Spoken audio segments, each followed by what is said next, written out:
ശ്രീമന്നാരായണ.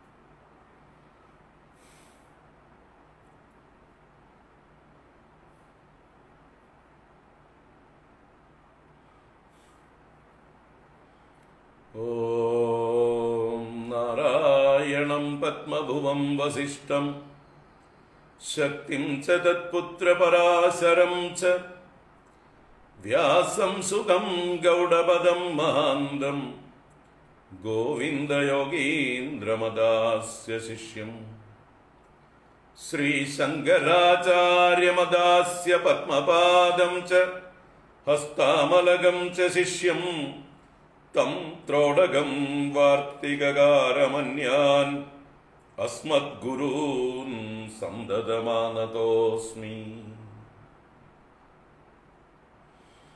ബ്രഹ്മാനന്ദം പരമസുഖദം കേവലം ജ്ഞാനമൂർത്തിം ദ്വന്ദ്വാതീതം ഗഗനസദൃശം തത്വമസ്യാദിലക്ഷ്യം ഏകം നിത്യം വിമലമചലം സർവധീ സാക്ഷിഭൂതം ഭാവാതീതം ത്രിഗുണരഹിതം സദ്ഗുരും തം നമാമി.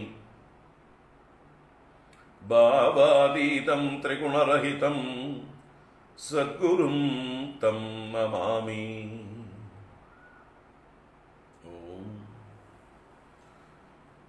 പാർത്ഥായ പ്രതിബോധിതാം ഭഗവതാ നാരായണേന സ്വയം വ്യാസേന ഗ്രഥിതാം പുരാണമുനിനാ മധ്യേ മഹാഭാരതം അദ്വൈതാമൃതവർഷിണീം ഭഗവതീം അഷ്ടാദശാധ്യായിനീം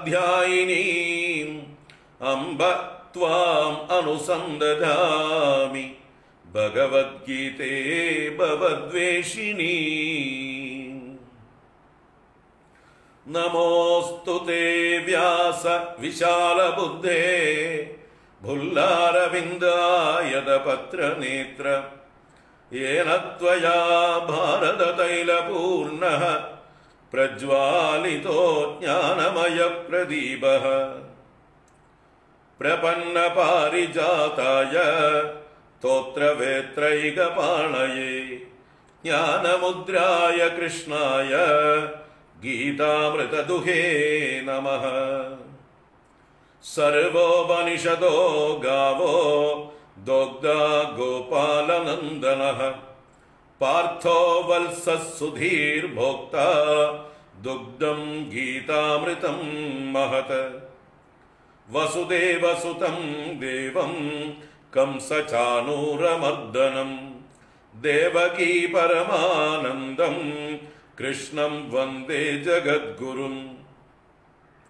ഭീഷ്മദ്രോണതടാ ജയദ്രഥജലാ ഗാന്ധാരനീലോപലാ ശല്യഗ്രാഹവതീ കൃപേണ വഹനി കർണേന വേലാകുലാ. അശ്വത്ഥാമവികർണഘോരമകരാ ദുര്യോധനാവർത്തിനി സോത്തീർണാ ഖലു പാണ്ഡവൈരണനദീ കൈവർത്തക കേശവഃ. പാരാശര്യവചഃ സരോജമമലം ഗീതാർത്ഥഗന്ധോത്കടം നാനാഖ്യാനകേസരം ഹരികഥാ സംബോധനാബോധിതം. ലോകേ സജ്ജന ഷട്പദൈർ അഹരഹർ പേബീയമാനം മുദാ ഭൂയാത് ഭാരത പങ്കജം കലിമല പ്രധ്വംസി നഃ ശ്രേയസേ. മൂകം കരോതി വാചാലം പങ്കും ലംഘയതേ ഗിരിം യത്കൃപാതമഹം വന്ദേ പരമാനന്ദമാധവം. യം ബ്രഹ്മാ വരുണേന്ദ്രരുദ്രമരുതഃ സ്തുന്വന്തി ദിവ്യൈസ്തവൈഃ വേദൈഃ സാംഗപദക്രമോപനിഷദൈഃ ഗായന്തി യം സാമഗാഃ ധ്യാനാവസ്ഥിത തദ്ഗതേന മനസാ പശ്യന്തി യം യോഗിനോ യസ്യാന്തം ന വിദുഃസുരാസുരഗണാഃ ദേവായ തസ്മൈ നമഃ. യസ്യാന്തം ന വിദുഃസുരാസുരഗണാഃ ദേവായ തസ്മൈ നമഃ.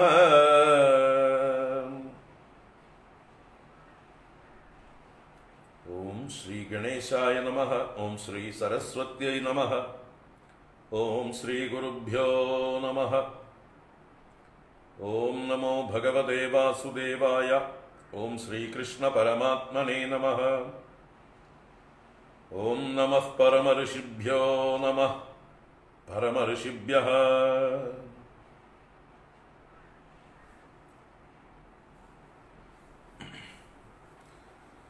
ഹരി ഓം. എല്ലാവർക്കും നമസ്കാരം. എല്ലാവർക്കും ശുഭസായാഹ്നം, സുസ്വാഗതം. നാരായണ.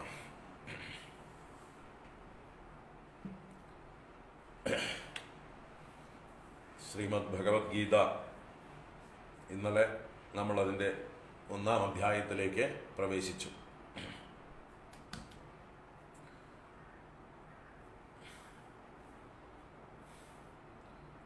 ഇന്നേക്ക് 16-ാം ദിവസമാണ്, 16-ാമത്തെ എപ്പിസോഡ് എന്ന് പറയാം. ഒരു 11ഓളം എപ്പിസോഡുകളിൽ നമ്മൾ മഹാഭാരതത്തെക്കുറിച്ചും ഒന്ന് സാമാന്യമായിട്ട് അവലോകനം ചെയ്തു. അതിൻ്റെ ഒരു തുടർച്ച തന്നെയാണ് ഈ 1-ാം അധ്യായവും. ഈ 1-ാം അധ്യായം ഭഗവത്ഗീത പറയാനുള്ളതായിട്ടുള്ള ആ ഒരു സാഹചര്യത്തെ, ഒരു പശ്ചാത്തലത്തെ നമുക്ക് അവതരിപ്പിക്കുകയാണ്. അപ്പം അതിലേക്ക് വേണ്ട സപ്പോർട്ടൊക്കെ നമ്മൾ മഹാഭാരതത്തിൽ നിന്ന്, കഥയിൽ നിന്ന് സാമാന്യമായിട്ട് മനസ്സിലാക്കിയിട്ടുമുണ്ട്. നമുക്ക് ആ 1-ാം അധ്യായം ഒന്ന് കണ്ടിട്ട് 2-ാം അധ്യായത്തിലെ 11-ാം ശ്ലോകം മുതൽക്കേ ശരിക്കും ഭഗവത്ഗീത ആരംഭിക്കുന്നുള്ളൂ. ഭഗവാന്റെ ഉപദേശം എന്നുള്ള രൂപത്തിലുള്ള ബ്രഹ്മവിദ്യയും യോഗശാസ്ത്രവുമായ ഭഗവത്ഗീത ആരംഭിക്കുന്നത് 2-ാം അധ്യായത്തിലെ 11-ാം ശ്ലോകം. അശോച്യാൻ അന്വശോചസ്ത്വം പ്രജ്ഞാവാദാംശ്ച ഭാഷസേ ഗദാസൂൻ അഗദാസൂംശ്ച നാനുശോചന്തി പണ്ഡിതാഹ എന്ന ആ ശ്ലോകത്തിലൂടെയാണ് വാസ്തവത്തിൽ ഭഗവാൻ ആ തൻ്റെ യഥാർത്ഥ ഉപദേശവാണിയെ ആരംഭിക്കുന്നത്. ആദിശങ്കര ഭഗവത്പാദർ ഈ ഗീതയ്ക്ക് ഭാഷ്യം രചിച്ചപ്പോൾ അവിടുന്ന് തുടങ്ങിയിട്ടേ വ്യാഖ്യാനിച്ചിട്ടുള്ളൂ. അതിനു മുമ്പുള്ളതൊക്കെ ചുരുക്കി അങ്ങോട്ട് പറഞ്ഞു. മഹാഭാരതത്തിൻ്റെ മൊത്തത്തിൽ സാരത്തെ ചുരുക്കി പറഞ്ഞു, ഒരാമുഖമായിട്ട് പറഞ്ഞിട്ട് ഒറ്റ ചാട്ടമാണ് ഭഗവത്ഗീത 2-ാം അധ്യായം 11-ാം ശ്ലോകത്തിലേക്ക്. അപ്പോൾ ബാക്കിയുള്ളതൊക്കെ ഈ പശ്ചാത്തലം അവതരിപ്പിക്കാൻ വേണ്ടിയാണ്. ഗീത ആരോട്, എപ്പോ, എന്തിനു വേണ്ടി, എങ്ങനെ ഒക്കെ അവതരിപ്പിക്കാനുള്ള സാഹചര്യങ്ങളെക്കുറിച്ച് വർണ്ണിക്കലാണ് ആദ്യത്തെ അധ്യായത്തിലെ 47 ശ്ലോകങ്ങളും 2-ാം അധ്യായത്തിലെ 10 ശ്ലോകങ്ങളും. 57 ശ്ലോകങ്ങളെ കൊണ്ട് ഭഗവത്ഗീതയുടെ ആ ഒരു പ്രസക്തിയെക്കുറിച്ച്, ആവശ്യകതയെക്കുറിച്ച്, മഹാഭാരതത്തിൽ അതിൻ്റെ സ്ഥാനത്തെക്കുറിച്ച് ഒക്കെ നിർണയിക്കാൻ വേണ്ടി അവതരിപ്പിക്കപ്പെട്ടതാണ്. നമ്മൾ ഇന്നലെ തുടങ്ങി വെച്ചു, 3 ശ്ലോകങ്ങൾ കണ്ടു. നമുക്ക് തുടരാം.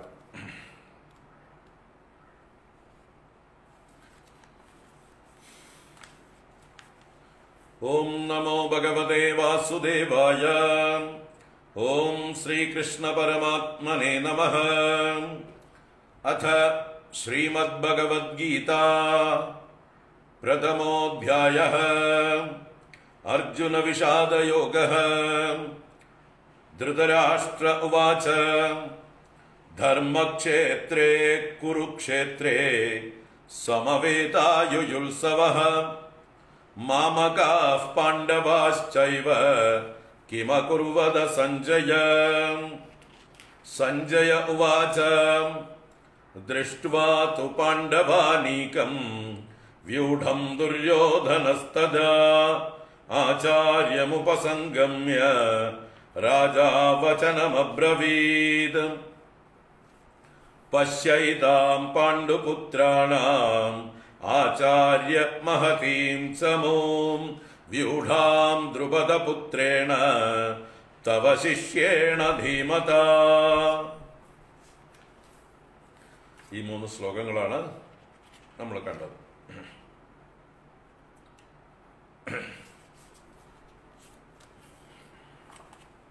ഭഗവത്ഗീത 1-ാം അധ്യായം അർജുന വിഷാദയോഗം എന്നാണ് അതിൻ്റെ പേര്.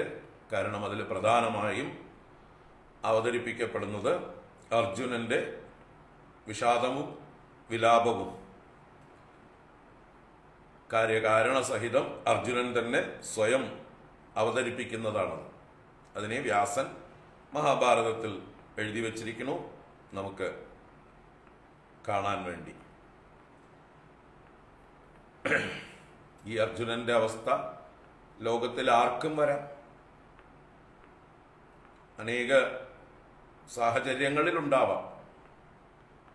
നമ്മളൊക്കെ പല സന്ദർഭങ്ങളിലും അർജുനൻ കടന്നുപോയതായിട്ടുള്ള ഈ ഒരു മാനസികാവസ്ഥയിലൂടെ, ഈ സംഘർഷങ്ങളിലൂടെ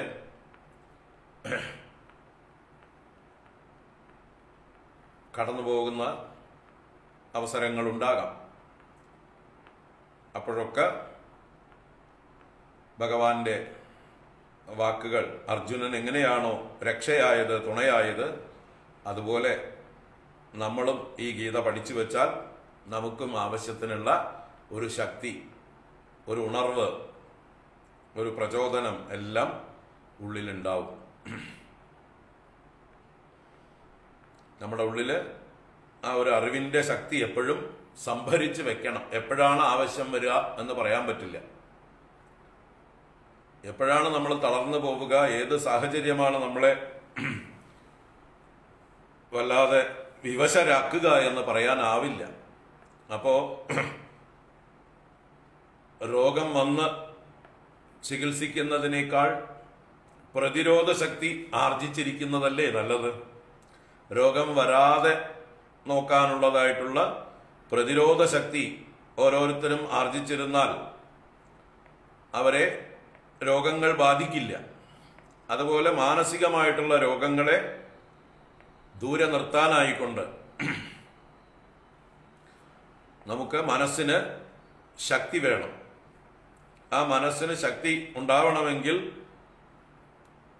ആ മനസ്സിന് കൺഫ്യൂഷൻ ഉണ്ടാകാൻ പാടുള്ളതല്ല. നല്ല നിശ്ചയമുള്ള ഒരു ബുദ്ധിയുടെ പിൻബലം മനസ്സിനുണ്ടാകണം. നിശ്ചയാത്മികയായിട്ടുള്ള ഒരു ബുദ്ധി മനസ്സിന് പിൻബലമായിട്ട് ഉണ്ടെങ്കിൽ ആ മനസ്സ് തളരുകയില്ല. അതാണ് ഇവിടെ ഒരു സൂചന നമുക്ക് തരാനുള്ളത്. എന്താണ്? അർജുനൻ എന്ന മനസ്സ് തളരുമ്പോൾ കൃഷ്ണൻ എന്ന ബുദ്ധി ആ ജ്ഞാനത്തിൻ്റെതായിട്ടുള്ള തെളിഞ്ഞ ബുദ്ധി, പ്രപഞ്ചത്തെ മുഴുവൻ ഉള്ളംകൈയിലെ നെല്ലിക്ക പോലെ വ്യാഖ്യാനിക്കാനുള്ള അറിവുള്ള സർവജ്ഞനായ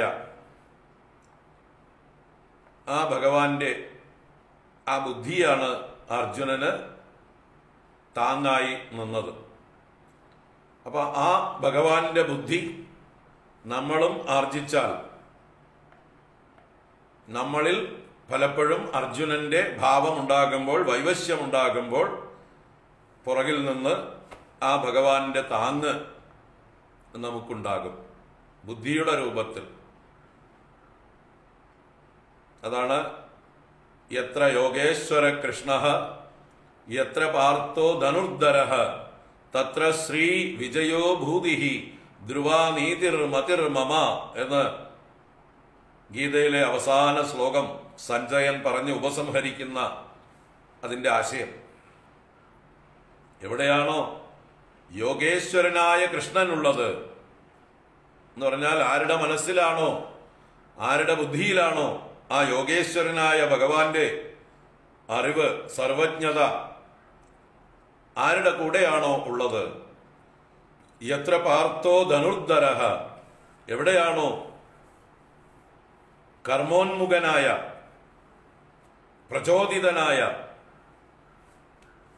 അർജുനനുള്ളത് എന്ന് പറഞ്ഞാൽ എവിടെയാണോ ആ ഒരു ഇച്ഛാശക്തിയും ക്രിയാശക്തിയും ചോർന്നു പോകാത്ത ആ മനസ്സ് ആരുടെ കൂടെയാണോ ഉള്ളത് അവർക്കാണ് വിജയവും, അവർക്കാണ് ഐശ്വര്യവും, അവർക്കാണ് എല്ലാ നന്മകളും ഉണ്ടാകുന്നത്. എത്ര യോഗേശ്വര കൃഷ്ണോ യത്ര പാർത്ഥോ ധനുർധരഃ തത്ര ശ്രീ വിജയോ ഭൂതിഹി ധ്രുവാ നീതിർ മതിർ മമ. എന്റെ മതിയാകുന്നു, എന്റെ നിശ്ചയമാകുന്നു എന്ന് സഞ്ജയൻ ധൃതരാഷ്ട്രോട് അവസാനം പറഞ്ഞത് ഗീതയെക്കുറിച്ച് പറഞ്ഞതിൽ അവസാന ശ്ലോകം അതാണ്. അപ്പോ നമുക്കും ആ ഭഗവാന്റെ ജ്ഞാനം സഹായകമായിട്ട് നമ്മുടെ ജീവിതത്തിൽ ഏത് സന്ദർഭങ്ങളിലും, ഏത് സംഘർഷങ്ങളിലും, ഏത് പ്രശ്നങ്ങൾ വരുമ്പോഴും അതിനെയൊക്കെ തെളിവോടുകൂടെ കാണാനും പരിഹരിക്കാനുമുള്ളതായിട്ടുള്ള ആ ഒരു തൻ്റെടം അത് നൽകട്ടെ.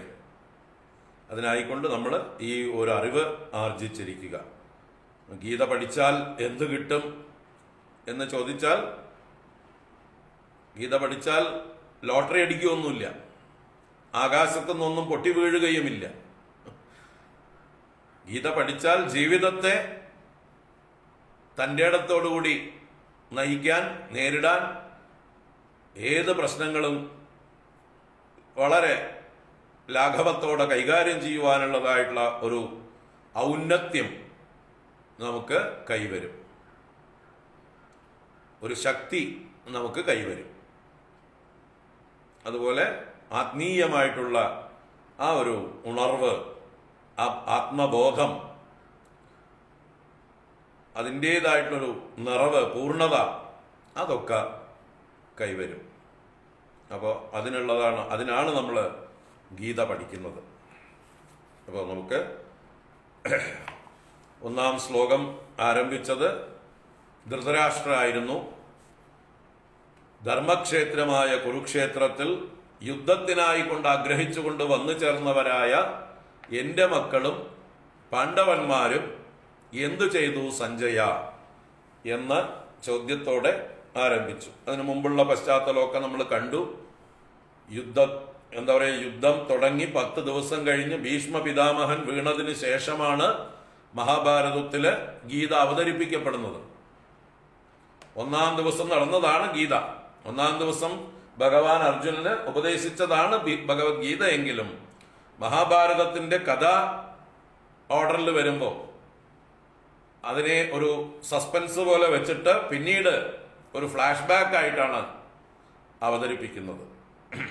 10 ദിവസം കഴിഞ്ഞിട്ട് ഭീഷ്മർ വീണപ്പോൾ നടന്നതായിട്ടുള്ള കാര്യങ്ങളെക്കുറിച്ച് വിസ്തരിച്ച് പറഞ്ഞതായിട്ടുള്ള സന്ദർഭത്തിൽ കൂടുതൽ വിസ്തരിച്ച് ആവശ്യപ്പെട്ടതായിട്ടുള്ള ധൃതരാഷ്ട്രക്കായിക്കൊണ്ട് സഞ്ജയൻ പറഞ്ഞു കൊടുക്കുന്നതാണ് ആ ഭഗവത്ഗീതോപദേശം. അപ്പോ അതിന് സഞ്ജയൻ മറുപടി പറഞ്ഞു.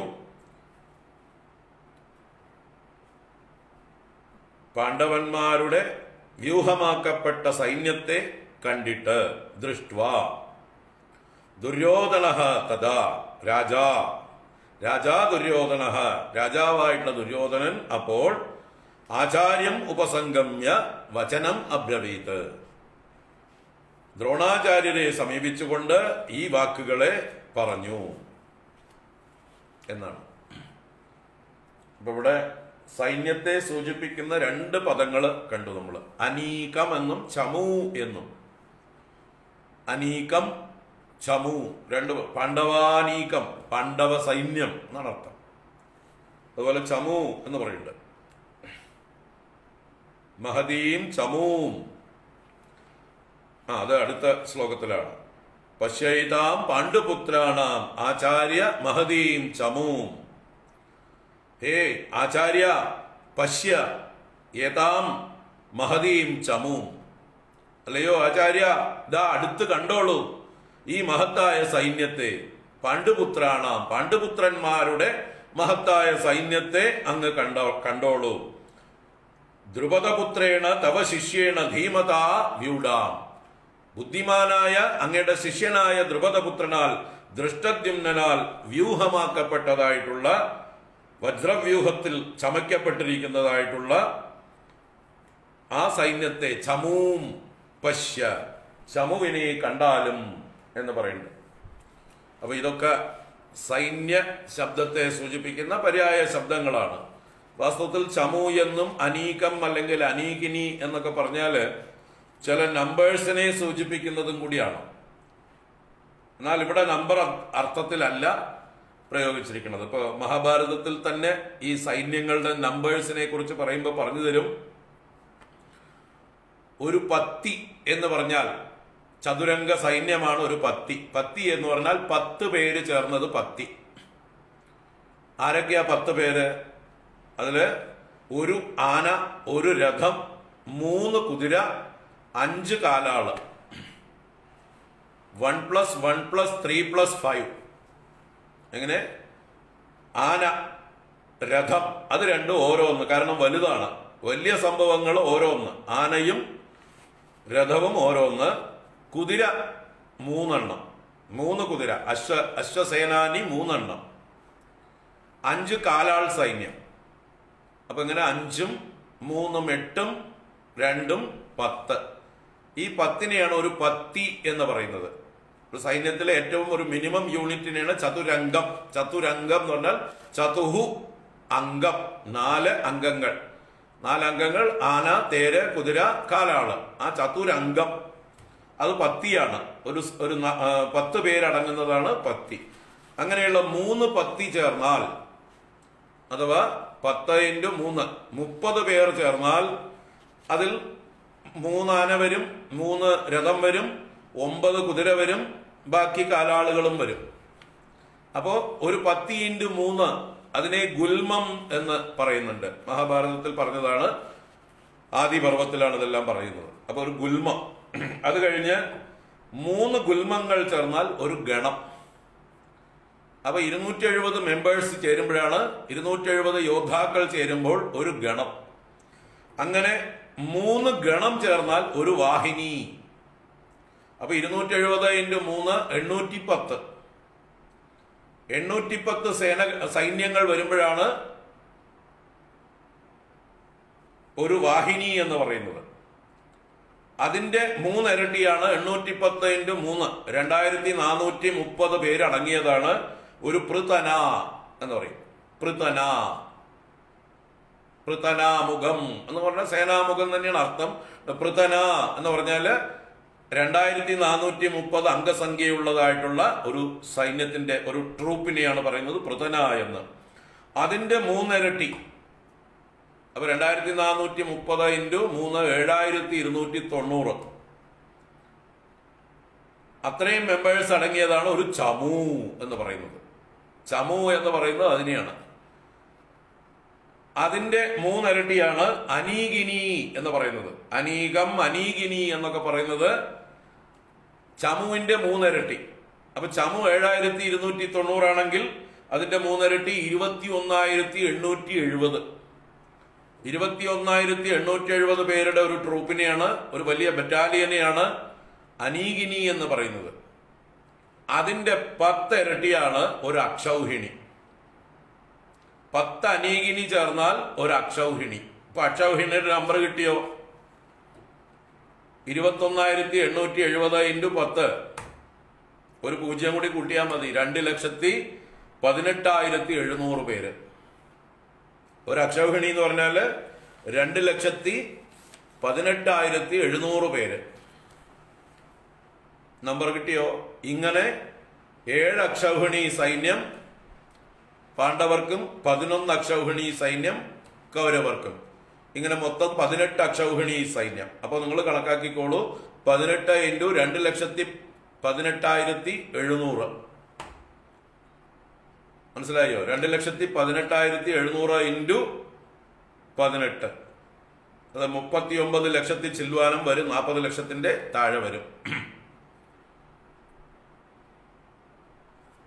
അതാണ് ഞാൻ പറഞ്ഞത്, 39 ലക്ഷം ആളുകള് ഈ മഹാഭാരത യുദ്ധത്തിൽ മരിച്ചു എന്നുള്ളത്. അതിനൊപ്പമുള്ള കുതിരകള്, ആനകള് ഒക്കെ എത്ര സംഖ്യ വേണോ അതിന്റെ റേഷ്യോ കണക്കാക്കുക. അത്രയും ആനകളും അത്രയും കുതിരകളും എല്ലാം ഇവിടെ ചത്ത് വീഴുന്നുണ്ട്. എത്ര വലിയൊരു വേസ്റ്റ്, എത്ര വലിയൊരു നഷ്ടം, ലോകത്തിന് എത്ര വലിയ നാശനഷ്ടം എന്ന് ചിന്തിക്കാൻ വേണ്ടിയിട്ടാണ് നമ്മൾ ഇത്രയും പറഞ്ഞത്. ഇത് മഹാഭാരതത്തിലുള്ള ശ്ലോകങ്ങളാണ്.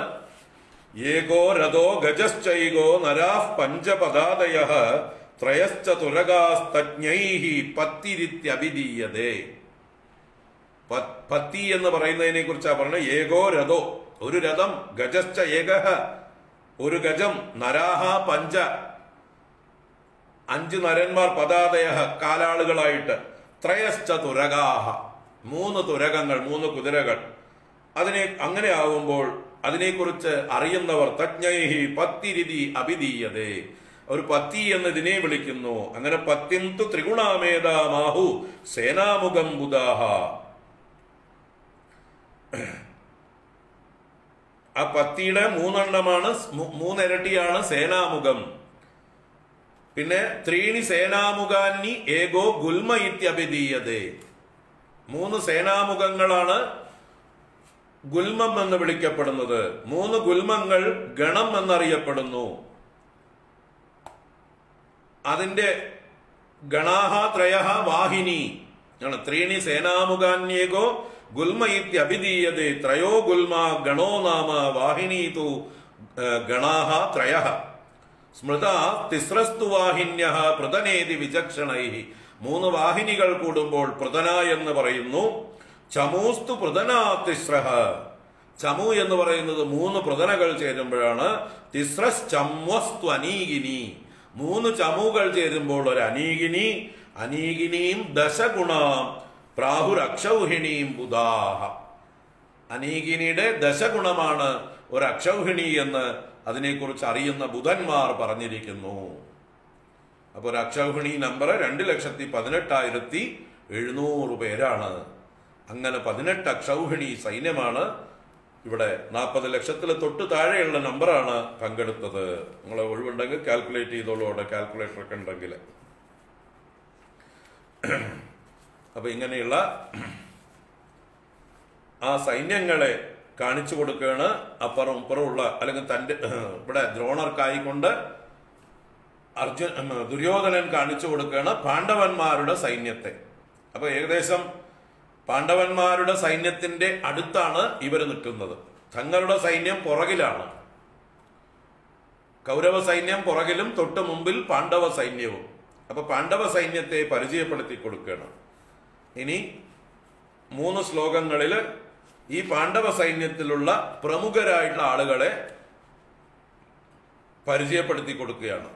മഹാരഥന്മാർ എന്ന് പറയാവുന്ന വലിയ ശക്തന്മാരായിട്ടുള്ള സേനാനായകന്മാരെ പരിചയപ്പെടുത്തുന്നതാണ് അടുത്ത 3 ശ്ലോകങ്ങൾ. അത് ഒന്നിച്ചു വായിക്കാം. അത്ര ശൂരാ മഹേശ്വാസാഃ ഭീമാർജുന സമായുധി യുയുധാനോ വിരാടശ്ച ദ്രുപദശ്ച മഹാരഥഃ ദൃഷ്ടകേതുശ്ചേകിതാനഃ കാശിരാജശ്ച വീര്യവാൻ പുരുജിത് കുന്തിഭോജശ്ച ശൈബ്യശ്ച നരപുംഗവഃ യുധാമന്യുശ്ച വിക്രാന്തഃ ഉത്തമൗജാശ്ച വീര്യവാൻ സൗഭദ്രോ ദ്രൗപദേയാശ്ച സർവയേവ മഹാരഥാഃ. ഈ 3 ശ്ലോകങ്ങൾ തുടർച്ചയായിട്ടുള്ള ആശയമാണ്, പരസ്പരം ബന്ധപ്പെട്ടിരിക്കുന്നു. അന്വയിക്കുമ്പോൾ 3 വേണം. അതുകൊണ്ട് 3 ഒന്നിച്ചു ചൊല്ലി.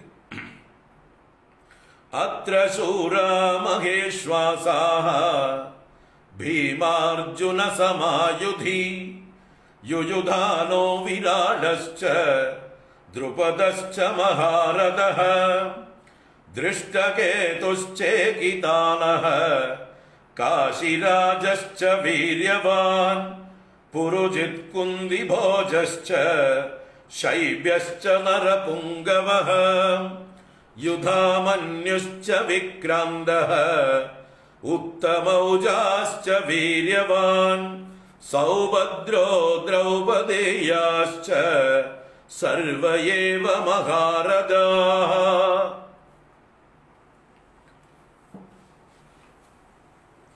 അപ്പൊ പാണ്ഡവ സൈന്യത്തിലെ പ്രമുഖരായിട്ടുള്ള ആളുകൾ ആരൊക്കെയാണെന്ന് ദ്രോണരുടെ ശ്രദ്ധയിലേക്ക് കൊണ്ടുവരികയാണ്. ദ്രോണർ ഇനി ശ്രദ്ധിച്ചിട്ടില്ലെങ്കിൽ നല്ലോണം ശ്രദ്ധിക്കട്ടെ. അല്ലേ? ആവശ്യമാരുടേതാണ്? തൻ്റേതാണ്. അപ്പൊ ആവശ്യക്കാരനാണ് എല്ലാ കാര്യത്തിലും കൂടുതൽ ശ്രദ്ധയുണ്ടാവുക. എല്ലാ കാര്യത്തിലും നല്ല പോലെ മനസ്സിരുത്തി കാര്യങ്ങളിൽ നല്ലോണം ഇൻവോൾവ് ചെയ്ത് ഓരോന്നിലും ഡീറ്റെയിൽ ആയിട്ട് പഠിക്കുന്നത് ആരാണ്? ആർക്കാണോ ഏത് കാര്യത്തിലാണോ ആവശ്യമുള്ളത് അവരാണ്. അല്ലേ? ഇപ്പൊ ഒരു ബിസിനസ് എന്ന് പറയുക, ആ ബിസിനസ്സിൽ മുതൽ മുടക്കിയവർക്കേ അതിനെക്കുറിച്ച് കൂടുതൽ ആദിയുണ്ടാവുള്ളൂ. അവര് അതിനെക്കുറിച്ച് എപ്പോഴും ഡീറ്റെയിൽ ആയിട്ട് വാച്ച് ചെയ്തുകൊണ്ടിരിക്കും, സൂക്ഷ്മമായിട്ട് നിരീക്ഷണം ചെയ്യും, എല്ലാ കാര്യങ്ങളിലും അവരുടെ കണ്ണെത്തും. ജോലിക്ക് വെച്ചിട്ടുള്ള ആൾക്കാർക്കൊന്നും അത്ര താല്പര്യമൊന്നും ഉണ്ടാവില്ല, എല്ലാ കാര്യത്തിലൊന്നും അവർക്ക് മനസ്സിരുത്തില്ല. അവർക്ക് അവരുടെ വീട്ടിലെ വറീസ് ഉണ്ട്, അവരുടെ കാര്യങ്ങൾ നോക്കാൻ വേണ്ടിയിട്ട് അവർ വന്നത്. മാസം തികയുമ്പോൾ എന്തെങ്കിലും കിട്ടും, അതിനു വേണ്ടി പേരിന് ഇവിടെ ഒരാളെ കാണിക്കണം, എന്തെങ്കിലുമൊക്കെ ചെയ്തു കൂട്ടണം. അല്ലേ? അത്രയൊക്കെ തന്നെ ഉള്ളൂ ഇന്നത്തെ ആളുകളൊക്കെ. ഒരു മുതൽ മുടക്കിയ ഒരാളുടെ അത്രയും മനസ്സിരുത്തി കാര്യങ്ങളൊന്നും അവർ ഗ്രഹിക്കില്ല. അപ്പൊ അതുപോലെയാണ് ഇവിടെയും ഈ യുദ്ധരംഗത്ത് ദുര്യോധനനുള്ള ആ ഒരു മമത, ഒരു ഇൻവോൾവ്മെന്റ്, തീവ്രത, ഇത് വേറെ ആർക്കും ഉണ്ടായിക്കൊള്ളണമെന്നില്ല. അതുകൊണ്ട് തന്നെ ദ്രോണാചാര്യരുടെ ശ്രദ്ധയിലേക്ക് ഈ പാണ്ഡവന്മാരുടെ സൈന്യത്തിൽ ആരൊക്കെയാണ് വമ്പന്മാരുള്ളത്, അവരെ പ്രത്യേകമായിട്ട് കരുതലോടെ ഇരിക്കണം, ജാഗ്രത വേണം, ഇവരെയൊക്കെയാണ് അങ്ങേക്ക് നേരിടാനുള്ള ആൾക്കാര്, ഇത് കുട്ടിക്കളിയല്ല എന്നുള്ള രീതിയിൽ അദ്ദേഹത്തിന്റെ ഉള്ളിൽ തീവ്രമായിട്ടുള്ള ആ ഒരു ഉത്തരവാദിത്വ ബോധം ഉണ്ടാക്കാൻ, അതുപോലെ മുമ്പേ പറഞ്ഞ ദൃഷ്ടദ്യുമ്നോടും ദ്രുപദനോടുള്ളതായിട്ടുള്ള അദ്ദേഹത്തിന്റെ വൈരാഗ്യത്തെ ഒന്നുകൂടെ ആളിക്കത്തിക്കാനും അങ്ങനെ തനിക്ക് വേണ്ടി തീവ്രമായിട്ട് യുദ്ധം ചെയ്യാൻ പ്രേരിപ്പിക്കാനും, അതാണ് അവിടെ ദുര്യോധനന്റെ ഉദ്ദേശ്യം. ദ്രോണാചാര്യരെ ശരിക്കും യുദ്ധം ചെയ്താൽ പാണ്ഡവന്മാർക്ക് മുമ്പിൽ നിൽക്കാൻ പറ്റില്ല. അത്ര ശക്തനാണ്, അത്ര എല്ലാ ദിവ്യാസ്ത്രങ്ങളിലും പാരംഗതനാണ്. ഇവർക്കൊക്കെ പഠിപ്പിച്ചു കൊടുത്തതേ അദ്ദേഹമല്ലേ. അപ്പൊ ആചാര്യനായിട്ടുള്ള ദ്രോണാചാര്യർ ശരിക്കും മനസ്സിരുത്തി യുദ്ധം ചെയ്താൽ തനിക്ക് വിജയം ഉറപ്പാണ്. ഭീഷ്മ പിതാമഹനെ ചെറിയ സംശയം എപ്പോഴുണ്ട്. ആർക്ക്? ദുര്യോധനന്. കാരണം ഭീഷ്മ പിതാമഹൻ പാണ്ഡവന്മാരോട് അല്പം കൂറുള്ള ഒരു മമത കാണിക്കുന്ന, വാത്സല്യം കാണിക്കുന്ന ആളാണ്. അത് പല സന്ദർഭങ്ങളിലും ദുര്യോധനന് നല്ലോണം തോന്നിയിട്ടുണ്ട്. അതുകൊണ്ട് അദ്ദേഹത്തെ വിശ്വസിക്കാൻ കൊള്ളില്ല. പാണ്ഡവന്മാരോട് ചിലപ്പോൾ അദ്ദേഹം വിട്ടുവീഴ്ച ചെയ്തു എന്ന് വരും, തീവ്രമായിട്ട് യുദ്ധം ചെയ്തു എന്ന് വരില്ല.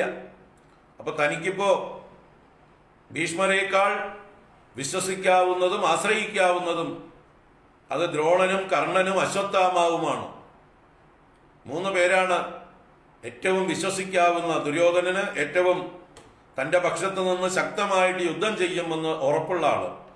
അതിൽ കർണനെയും അശ്വത്ഥാമാവിനെയും പ്രത്യേകിച്ചൊന്നും പറഞ്ഞു ഇതാക്കേണ്ട ആവശ്യമില്ല. കാരണം അവര് ചിരകാലമായി ദുര്യോധനന്റെ കൂടെ നടന്ന് അതേ ബുദ്ധിയാണ്.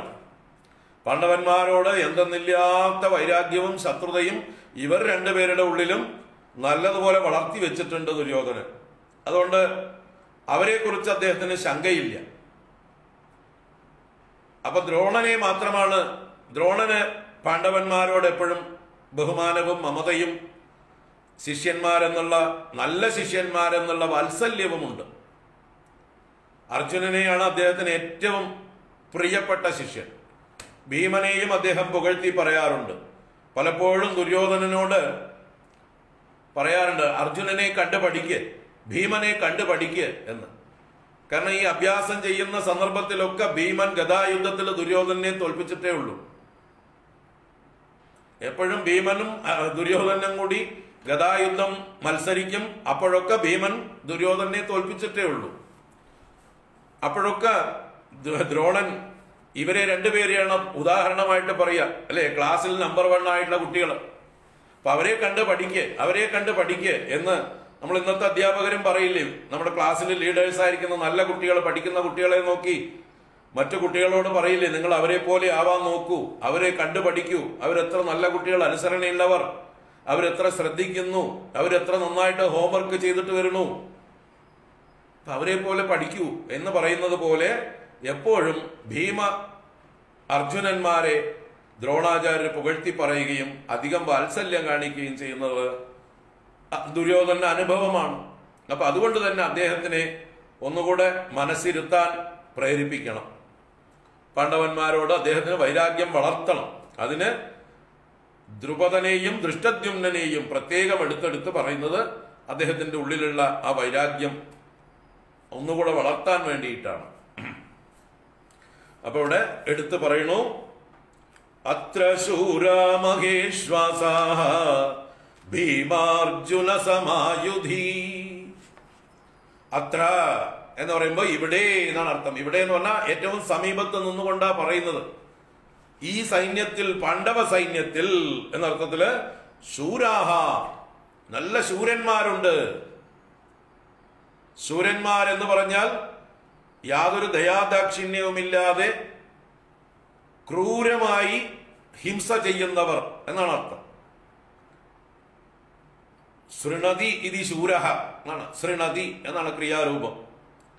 ഹിംസിക്കുന്നു എന്നാണ് അർത്ഥം. അപ്പൊ ഹിംസിക്കാൻ മടിയില്ലാത്തവർ, എന്ത് ഹിംസ ചെയ്യാനും മടിയില്ലാത്തവരെയാണ് ശൂരന്മാരെന്ന് പറയുന്നത്. രാജാക്കന്മാർക്ക് ആ മടി ഉണ്ടാവാൻ പാടില്ല, കൈയറപ്പുണ്ടാവാൻ പാടില്ല.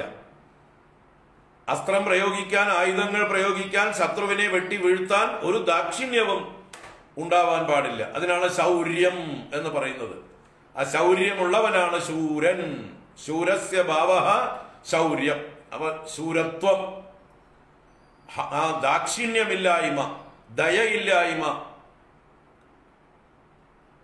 മുഖം നോക്കാതെ ഹിംസിക്കുവാനുള്ളതായിട്ടുള്ള മനക്കരുത്ത്, ചങ്കുറപ്പ് എന്നൊക്കെ പറയില്ലേ, അതിനാണ് ശൗര്യം എന്ന് പറയുന്നത്. അപ്പൊ അത്ര ഈ പാണ്ഡവ സൈന്യത്തിൽ ശൂരാഹ, നല്ല ശൂരന്മാർ, ദയയില്ലാതെ ആയുധം പ്രയോഗിക്കുന്നവർ, ശത്രുവിനെ വധിക്കുന്നതിന് ഒരു മടിയുമില്ലാത്തവർ ശൂരാഹ. അല്ലാതെ സാത്വികന്മാരാവരുത് രാജാക്കന്മാര്. രാജാക്കന്മാര് സാത്വികന്മാരായാൽ യുദ്ധത്തിൽ പരാജയപ്പെടും, ഉറപ്പാണ്. അപ്പൊ യുദ്ധരംഗത്ത് വരുമ്പോ ശൗര്യം തന്നെ വേണം. അതിനു വേണ്ടിയിട്ടാണ് രാജാക്കന്മാർക്ക് നായാട്ടൊക്കെ അനുവദിച്ചിരിക്കുന്നത്. അവർ മൃഗയാവിനോദം അനുവദിച്ചിരിക്കുന്നത് അവരുടെ ഉള്ളിലുള്ള ആ ക്രൗര്യം, ഹിംസാ സ്വഭാവം പോകാതിരിക്കാൻ വേണ്ടിയിട്ടാണ്. ആ കൈ അറയ്ക്കാൻ പാടില്ല, കൈ വിറയ്ക്കാൻ പാടില്ല. ആയുധങ്ങൾ പ്രയോഗിക്കുമ്പോൾ രക്തം കാണുമ്പോൾ അവർക്ക് മോഹാത്സ്യം വരാൻ പാടില്ല. അപ്പൊ അതിനു വേണ്ടിയിട്ടാണ് നായാട്ടിന് പൊക്കോളാൻ പറഞ്ഞിരിക്കുന്നത്. എപ്പോഴും യുദ്ധമില്ലാത്തതായിട്ടുള്ള സമയത്ത് ഈ കൈ അറപ്പ് മാറാനായിക്കൊണ്ട് ആയുധങ്ങൾ പ്രയോഗിച്ച് മൃഗങ്ങളെ ഹിംസിച്ച്, ക്രൂരമൃഗങ്ങളെ ഹിംസിച്ച് ആ ഒരു അറപ്പ് മാറ്റണം, മനസ്സിന് കരുത്തുണ്ടാവണം. അവരെയാണ് ശൂരന്മാരെന്ന് പറയുക. അപ്പൊ അതാണ് ക്ഷത്രിയ സ്വഭാവം. ക്ഷത്രിയന്മാർക്ക് ആ സ്വഭാവം വേണം താനും, എന്നാലേ യുദ്ധത്തിൽ ജയിക്കാൻ പറ്റുള്ളൂ. അപ്പോ അത്ര ശൂരാഹ, ആ സൈന്യത്തിൽ ശൂരന്മാരുണ്ട്. മഹേശ്വാസാഹ, മഹേശ്വാസാഹ എന്ന് പറഞ്ഞാൽ ഇഷു എന്ന് പറഞ്ഞാൽ അമ്പ്, അതിനെ അസിക്കുന്നത് ഇശ്വാസം. ഇഷൂൻ അസദീതി ഇശ്വാസഹ. എന്താണ് അസിക്കുക എന്ന് പറഞ്ഞാൽ വിക്ഷേപിക്കുക, എറിയുക എന്നൊക്കെ അർത്ഥമാണ്. അമ്പുകളെ പ്രയോഗിക്കുന്നത് എവിടെ കൊണ്ടാണ്? വില്ലുകൊണ്ടാണ്, അല്ലെ? വില്ലിൽ നിന്നാണ് അമ്പ് തൊടുക്കുന്നത്.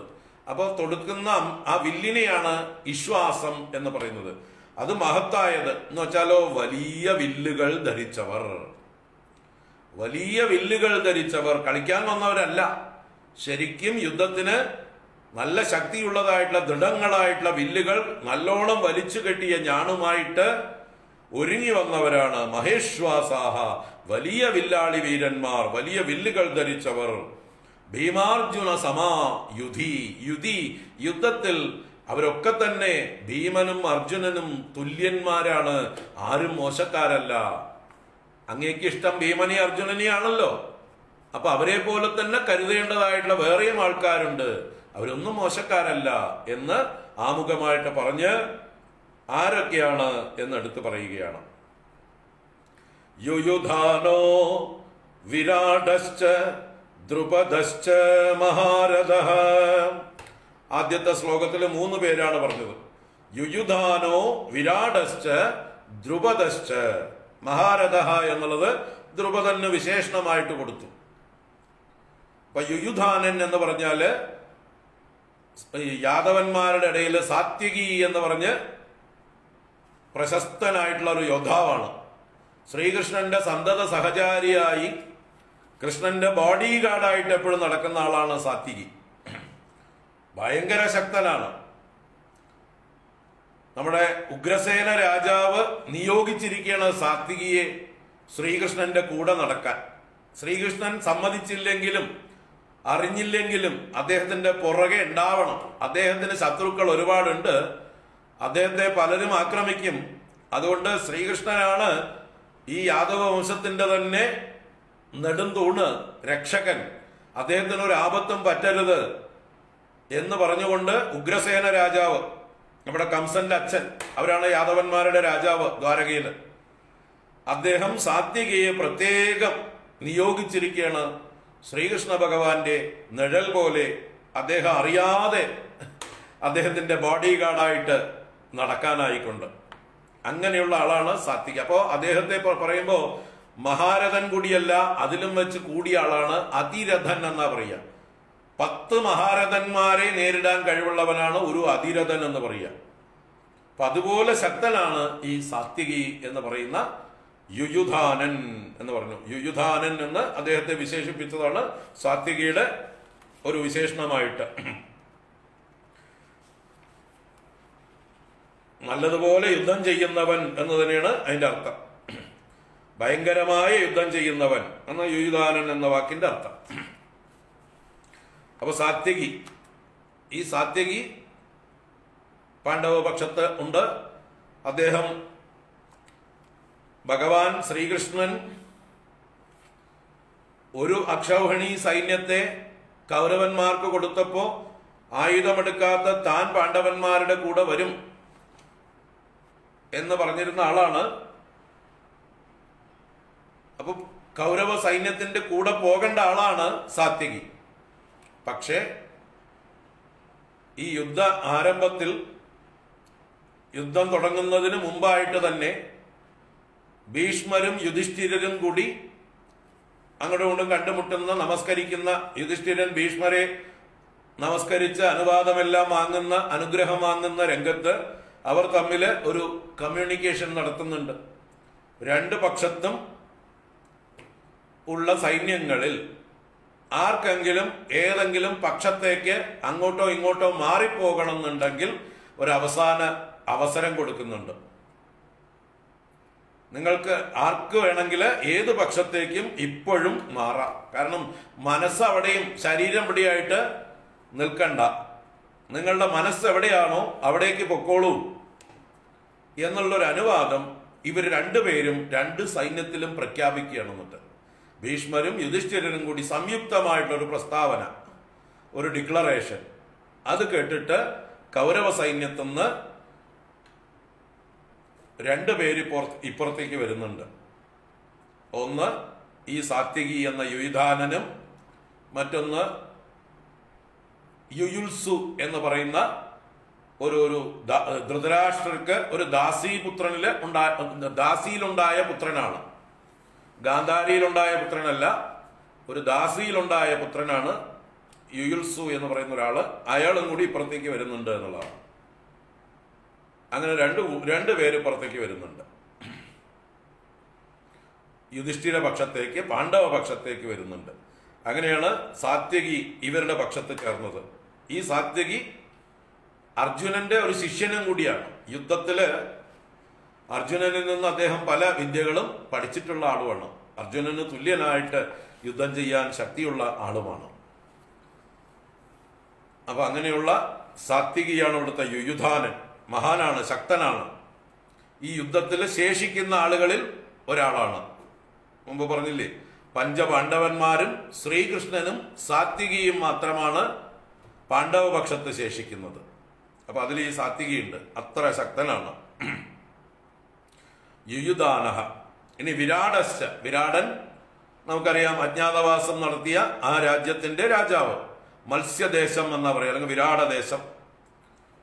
മത്സ്യമാണ് അവരുടെ കൊടിയടയാളം. മത്സ്യദേശമെന്നും വിരാടദേശമെന്നും പറയപ്പെടുന്നു. അതിന്റെ രാജാവായിട്ടുള്ള വിരാട രാജാവ്, അദ്ദേഹവും മഹാരഥനാണ്. അതുപോലെ ദ്രുപദശ്ച മഹാരഥ. ദ്രുപദനും എന്നെടുത്തു പറഞ്ഞ് മഹാരഥൻ എന്ന് ദ്രുപദനെ പ്രത്യേകം വിശേഷിപ്പിച്ചു. അതെന്തിനാ? അത് ദ്രോണരുടെ ഉള്ളില് വെറുപ്പ് നല്ലോണം ഉണ്ടാക്കാൻ. എന്തിനാ? ശത്രുവിനെ പുകഴ്ത്തി പറഞ്ഞാൽ അസൂയയും മത്സരവും കൂടും, അല്ലേ? ഇപ്പൊ ദ്രോണരുടെ ശത്രുവാണ് ദ്രുപദൻ. ആ ദ്രുപദനെ കുറിച്ച് പറഞ്ഞപ്പോ ഒന്ന് വിശേഷിപ്പിച്ചു, ഒന്ന് നല്ലോണം പുകഴ്ത്തി. ദ്രുപദശ്ച മഹാരഥ. ദ്രുപദൻ എന്ന മഹാരഥനും. അപ്പൊ ദ്രോണന്റെ ഉള്ളില് ആ ശത്രുത, മത്സരം, കോപം ഒക്കെ വർദ്ധിപ്പിക്കുവാൻ വേണ്ടി, ഉദ്ദീപിപ്പിക്കാൻ വേണ്ടി മനഃപൂർവ്വം പറഞ്ഞതാണ് ആ പാഞ്ചാല രാജാവായിട്ടുള്ള ദ്രുപദനും. ദ്രുപദന്റെ യഥാർത്ഥ പേര് യജ്ഞസേനൻ എന്നാണ്. യജ്ഞസേനന്റെ മകളായതുകൊണ്ട് പാഞ്ചാലിക്ക് യാജ്ഞസേനി എന്ന പേര്. യജ്ഞസേനന്റെ മകളായതുകൊണ്ട് യാജ്ഞസേനി എന്നും പേര്. അപ്പൊ യജ്ഞസേനൻ എന്നാണ് ഇദ്ദേഹത്തിന്റെ പേര്. ദ്രുപദൻ എന്ന് പറയാൻ കാരണം ആ വംശത്തിലുള്ളവരൊക്കെ ദ്രുപദന്മാരാണ്. എന്താ കാരണം? മരം കൊടിയടയാളമായിട്ടുള്ളവർ എന്നർത്ഥത്തില്. പാഞ്ചാലൻ എന്നും പറയാം, പാഞ്ചാല ദേശത്തിന്റെ അധിപനായതുകൊണ്ട്. അപ്പോ യജ്ഞസേനൻ എന്ന ദ്രുപദനും, മഹാരഥനായിട്ടുള്ള ദ്രുപദനും. ദൃഷ്ടകേതുശ്ചേകിതാനഃ കാശിരാജശ്ച വീര്യവാൻ പുരുജിത് കുന്തിഭോജശ്ച ശൈബ്യശ്ച നരപുംഗവഃ. ദൃഷ്ടകേതു, ഛേകിതാനൻ, ഇവർ രണ്ടുപേരും പാഞ്ചാല ദേശത്തുനിന്ന് വന്നിട്ടുള്ള ശക്തന്മാരായിട്ടുള്ള ആളുകളാണ്. അല്ല, ഛേകിതാനൻ വൃഷ്ണി വംശത്തിൽ നിന്നുള്ള ഒരാളാണ്. ശരിയാ. ചികിതാനൻ എന്ന് പറഞ്ഞൊരാളുടെ പുത്രനാണ് ഛേകിതാനൻ. ദൃഷ്ടകേതു ശിശുപാലന്റെ മകനാണ്. ശിശുപാലനെ ശ്രീകൃഷ്ണനാണ് വധിച്ചു കളഞ്ഞത്. എങ്കിലും മകൻ ദൃഷ്ടകേതു പാണ്ഡവ പക്ഷത്താണ്. കാരണം ഇവര് കസിൻസാണ്. ചെറിയമ്മ വലിയമ്മ മക്കളാണ്. കുന്തിദേവിയുടെ ജ്യേഷ്ഠത്തിയുടെ മകനാണ് ശിശുപാലൻ. ശിശുപാലന്റെ അമ്മയുടെ പേര് രാജാതിദേവി എന്നോ എന്തോണ്. ചേതി രാജാവിന്റെ ഭാര്യയായിട്ടുള്ള വസുദേവരുടെ സഹോദരിയുടെ പുത്രനാണ് ശിശുപാലൻ. അപ്പൊ കുന്തിദേവിയുടെ ജ്യേഷ്ഠത്തിയുടെ മകനുമാണ് ശിശുപാലൻ. അതുകൊണ്ട് പാണ്ഡവന്മാർക്ക് ജ്യേഷ്ഠനാണ് ശിശുപാലൻ. അതുകൊണ്ട് തന്നെ ആ ശിശുപാലന്റെ പുത്രൻ പാണ്ഡവന്മാരെ സഹായിക്കാൻ ദൃഷ്ടകേതു എന്ന പേരുള്ള ആ പുത്രൻ ഈ പാണ്ഡവന്മാരുടെ പക്ഷത്തുണ്ട്. വലിയ കൊടിയുള്ളവനെന്നും കൂടിയാണ് അർത്ഥം. ധ്വജസ്തംഭം കേതു. കേതു ദൃഷ്ടമായത്. ദൃഷ്ടമെന്നാൽ കീഴ്പ്പെടുത്താൻ പറ്റാത്തത്, എന്താ പറയുക, വലിയ ധാർഷ്ട്യത്തോടു കൂടിയത്, ഗംഭീരമായത് നമുക്കർത്ഥം. അപ്പൊ വലിയ കൊടിയോട് കൂടിയവനാണ് ദൃഷ്ടകേതു, ശിശുപാലന്റെ പുത്രൻ. ഛേകിതാനൻ വൃഷ്ണി വംശത്തിലെ ചികിതാനന്റെ പുത്രനാണ്. രണ്ടുപേരും മഹാരഥന്മാർ തന്നെയാണ്, ഗംഭീരന്മാർ തന്നെയാണ് യുദ്ധത്തില്. അതുപോലെ കാശിരാജശ്ച വീര്യവാൻ. വീര്യവാനായിട്ടുള്ള കാശിരാജാവ് എന്ന് എടുത്തു പറഞ്ഞു. അപ്പൊ കാശിയിലെ രാജാവ് എന്നാണ് അതിന്റെ അർത്ഥം. അദ്ദേഹത്തിന്റെ പേര് ക്രോധഹന്താവ് എന്നോ ക്രോധദമനെന്നോ ഒക്കെയാണ് പേര് കേട്ടിരിക്കുന്നത്. കാശിയിലെ രാജാവായിരുന്നു അദ്ദേഹം. ഇവരുടെയൊക്കെ ബന്ധുവാണല്ലോ. പൂർവീകമായിട്ട് അംബിക അംബാലികമാര് കാശിയിൽ നിന്നുള്ളവരല്ലേ. അപ്പൊ ആ ഭാഗത്തു നിന്നുള്ളവര് ഇവരെ സഹായിക്കാൻ പാണ്ഡവ പക്ഷത്താണ് വന്നു ചേർന്നിരിക്കുന്നത്. അങ്ങനെ കാശിയിലെ രാജാവായിട്ടുള്ള ക്രോധഹന്താവ് എന്ന് പറയുന്ന ആള് ഇവരുടെ കൂട്ടത്തിലുണ്ട്. പിന്നെ പുരുജിത്ത്, കുന്തിഭോജഹാച്ച. കുന്തിഭോജൻ എന്ന് പറഞ്ഞത് യഥാർത്ഥ കുന്തിഭോജൻ കുന്തിദേവിയുടെ വളർത്തച്ഛനാണ്. അദ്ദേഹത്തിന്റെ പുത്രനാണ് പുരുജിത്ത്.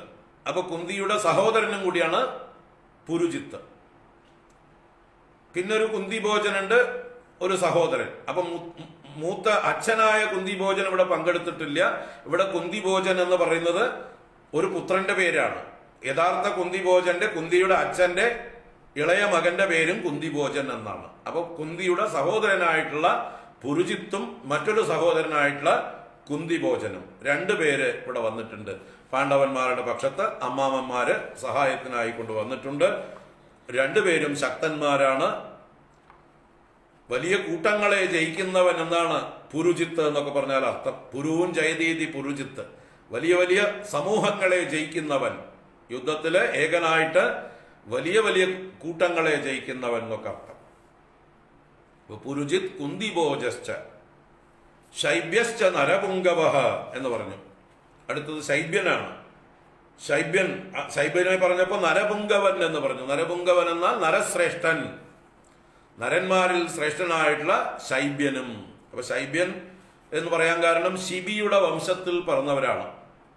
ശിബി എന്നൊരു ചക്രവർത്തി വളരെ പ്രശസ്തനായിട്ടുള്ള ദാനശീലനായിട്ടുള്ള ഒരു ചക്രവർത്തിയെ കുറിച്ച് നമ്മളൊക്കെ പഠിച്ചിട്ടുണ്ടാവും സ്കൂളിലൊക്കെ അല്ലേ. ശിബി ചക്രവർത്തി ദാനത്തിൽ നമ്പർ 1 ആണ്. ഇന്ദ്രനും അഗ്നിയും കൂടി ഒരു പരീക്ഷയില് അഗ്നി ഒരു പ്രാവിന്റെ രൂപത്തിൽ വന്ന് ഈ ശിബിയോട് അഭയം ചോദിച്ച് വരുന്നു. പിന്നാലെ പരുന്തിന്റെ രൂപത്തിൽ ഇന്ദ്രൻ വന്നു. എന്റെ ഭക്ഷണത്തെ അങ്ങ് പിടിച്ചു വെക്കാൻ പാടില്ല എന്ന് ആ പരുന്ത് ശിബി ചക്രവർത്തിയോട് പറഞ്ഞപ്പോ ശിബി അല്ലെങ്കിൽ തന്നെ ഈ പ്രാവിന് അഭയം കൊടുത്തിരുന്നു. അപ്പൊ ഞാൻ ഈ പ്രാവിനെ എന്തു കൊടുത്തും രക്ഷിക്കും, ഈ പ്രാവിന് പകരം എന്ത് വേണമെങ്കിൽ ചോദിച്ചോ എന്ന് ശിബി ചോദിച്ചപ്പോ അങ്ങയുടെ ശരീരത്തിൽ നിന്ന് മാംസം തുല്യമായിട്ട് അളവിൽ വേണം എന്ന് പറഞ്ഞു. അതിന് തയ്യാറായി ഒരു തട്ടിൽ ആ പ്രാവിനെ വെച്ച് മറ്റൊരു തട്ടിൽ തന്റെ തുടയിൽ നിന്ന് മാംസം മുറിച്ച് വെച്ച് എത്ര വെച്ചാലും ഈ തട്ട് താഴുന്നില്ല. കാരണം അപ്പുറത്ത് പരീക്ഷയാണ്, അഗ്നിയാണ്, അഗ്നി ഭഗവാനാണ്, അഗ്നിദേവനാണ് അവിടെ ഒരു തട്ടിൽ പ്രാവായിട്ടിരിക്കുന്നത്. അപ്പൊ തന്റെ തുട മുഴുവൻ മുറിച്ചു വെച്ചിട്ടും തുല്യമായിട്ടുള്ള മാംസമാവാതെ താൻ തന്നെ സ്വയം സമർപ്പിക്കാൻ തയ്യാറായി, തന്നെ ആ ത്രാസിലേക്ക് സമർപ്പിക്കാൻ തയ്യാറായിട്ടുള്ള ഉദാരമതിയായ ദാനശീലനായ തന്നെ ആശ്രയിച്ചവർക്ക് അഭയം കൊടുക്കുന്ന ഒരു ചക്രവർത്തിയായിരുന്നു ശിബി ചക്രവർത്തി, ദാനശീലൻ. അദ്ദേഹത്തിന്റെ വംശത്തിൽ പിറന്നവരൊക്കെ ശൈബ്യന്മാരാണ്. ഇവിടെ ഈ ശൈബ്യൻ ആരെന്ന് പറഞ്ഞാൽ യുധിഷ്ഠിരന്റെ അമ്മായി അച്ഛൻ സാൽവൻ, സ്യാലൻ എന്ന് പറയാം. സ്യാലൻ എന്ന് പറഞ്ഞാൽ അമ്മായി അച്ഛൻ, ഫാദർ ഇൻ ലോ. യുധിഷ്ഠിരൻ മറ്റൊരു വിവാഹം കഴിച്ചിട്ടുണ്ടല്ലോ. എല്ലാവരും ദ്രൗപദിയെ മാത്രമല്ല, ഓരോരുത്തരും വേറെ വേറെ വിവാഹങ്ങൾ കഴിച്ചിട്ടുണ്ട്. അതിൽ യുധിഷ്ഠിരൻ ദേവിക എന്ന് പറഞ്ഞ് ഈ ശൈബ്യന്റെ പുത്രിയെ വിവാഹം കഴിച്ചിട്ടുണ്ട്. അപ്പൊ ആ ദേവികയുടെ അച്ഛനാണ് ഇവിടുത്തെ ശൈബ്യൻ. അദ്ദേഹത്തിന്റെ പേര് ഗോവാസൻ എന്നാണ്. ഈ ശൈബ്യന്റെ പേര്, ശൈബ്യൻ എന്നുള്ളത് വംശപേരാണ്. അദ്ദേഹത്തിന്റെ യഥാർത്ഥ പേര് ഗോവാസൻ എന്നാണ്. അപ്പൊ ഗോവാസൻ എന്ന ശൈബ്യനും മരുമകനെ സഹായിക്കാൻ, യുധിഷ്ഠിരനെ സഹായിക്കാൻ പാണ്ഡവ പക്ഷത്ത് വന്നു ചേർന്നിട്ടുണ്ട്. ശൈബ്യശ്ച നരപുംഗവഃ. അപ്പൊ നരശ്രേഷ്ഠനാണ്, നല്ല ഉത്തമ ഗുണങ്ങളൊക്കെ ഉള്ള ആളാണ്. അത് കഴിഞ്ഞ് പറഞ്ഞു യുധാമന്യുശ്ച വിക്രാന്തഃ ഉത്തമൗജാശ്ച വീര്യവാൻ സൗഭദ്രോ ദ്രൗപദേയാശ്ച സർവയേവ മഹാരഥാഃ. യുധാമന്യു യുധാമന്യുവിനെ വിശേഷിപ്പിച്ചതാണ് വിക്രാന്ത. വിക്രാന്ത, വിക്രമിയായവൻ, പരാക്രമിയായവൻ, വലിയ ഗതിയോടുകൂടിയവൻ എന്നൊക്കെ അർത്ഥമാണ് വിക്രാന്തൻ. വിക്രമിയായിട്ടുള്ള യുധാമന്യുവും ഉത്തമൗജാശ്ച വീര്യവാൻ, വീര്യവാനായ ഉത്തമൗജസ്സും, ഇവർ രണ്ടുപേരാണ് പാഞ്ചാല ദേശത്തു നിന്ന് വന്നിട്ടുള്ള ശക്തന്മാരായിട്ടുള്ള യോദ്ധാക്കൾ. പാഞ്ചാല ദേശത്തിലെ 2 യുവരാജാക്കന്മാരാണ് അവര്. സഹോദരന്മാരുമാണ്, നല്ല പരാക്രമികളാണ്. യുധാമന്യു, ഉത്തമൗജസ്. ഉത്തമൗജാശ്ച വീര്യവാൻ, വീര്യവാനായ ഉത്തമൗജസ്സും വിക്രാന്തനായ യുധാമന്യുവും അവർ രണ്ടുപേരുണ്ട്. അപ്പൊ നല്ല കോപത്തോടു കൂടിയവൻ എന്നൊക്കെയാണ് യുദ്ധത്തിൽ മന്യുവോടുകൂടിയവൻ യുധാമന്യു. മന്യു എന്നാൽ കോപമെന്നാണ്. അപ്പൊ വലിയ കോപത്തോടു കൂടിയവൻ എന്ന്. അത് കഴിഞ്ഞ് പറഞ്ഞു സൗഭദ്രോ ദ്രൗപദേയാശ്ച, പാണ്ഡവന്മാരുടെ മക്കളാണ് ഇവര്. സൗഭദ്രൻ എന്ന് പറഞ്ഞാൽ സുഭദ്രയിൽ പാണ്ഡവന്മാർക്കുണ്ടായ പുത്രനാണ്. അർജുനനുണ്ടായ പുത്രനാണ് സൗഭദ്രൻ എന്ന അഭിമന്യു. ശ്രീകൃഷ്ണ ഭഗവാന്റെ മരുമകനും കൂടിയാണ് അല്ലെ. സുഭദ്ര കൃഷ്ണ ഭഗവാന്റെ അനുജത്തി, അവളിലുണ്ടായ പുത്രൻ സൗഭദ്രൻ എന്ന അഭിമന്യു. അഭിമന്യു അർജുനനിൽ നിന്നും സാത്യകിയിൽ നിന്നും പ്രദ്യുമ്നനിൽ നിന്നുമൊക്കെ യുദ്ധതന്ത്രങ്ങൾ പഠിച്ച ആളാണ്. അതുപോലെ ഗർഭത്തിൽ കിടക്കുമ്പോൾ തന്നെ ശ്രീകൃഷ്ണ ഭഗവാൻ സുഭദ്രയ്ക്ക് യുദ്ധതന്ത്രങ്ങളൊക്കെ ഉപദേശിക്കുമ്പോൾ പല തന്ത്രങ്ങളും ഉപദേശിച്ചു കൊടുത്ത കൂട്ടത്തിൽ പത്മവ്യൂഹം ഭേദിക്കാനുള്ളതായിട്ടുള്ള ആ അറിവ് കൂടെ പഠിച്ചിട്ടുള്ള ആളാണ് അർജുനപുത്രനായിട്ടുള്ള അഭിമന്യു. അഭിമന്യു എന്ന് പറഞ്ഞാൽ തന്നെ യുദ്ധത്തിൽ വർദ്ധിച്ച കോപത്തോടു കൂടിയവൻ തന്നെയാണ്. മന്യു എന്നാൽ കോപം തന്നെയാണ്. അഭി എന്ന് പറഞ്ഞാൽ അഭിത, എല്ലാ നല്ലതുപോലെയുള്ള കോപത്തോടു കൂടിയവൻ എന്നൊക്കെ അർത്ഥം. അപ്പോ സൗഭദ്രൻ എന്ന അഭിമന്യുവും, അത് കഴിഞ്ഞ് ദ്രൗപദേയാശ്ച, ദ്രൗപദേയാഹ എന്ന് പറയുന്നത് ദ്രൗപദിയുടെ പുത്രന്മാർ.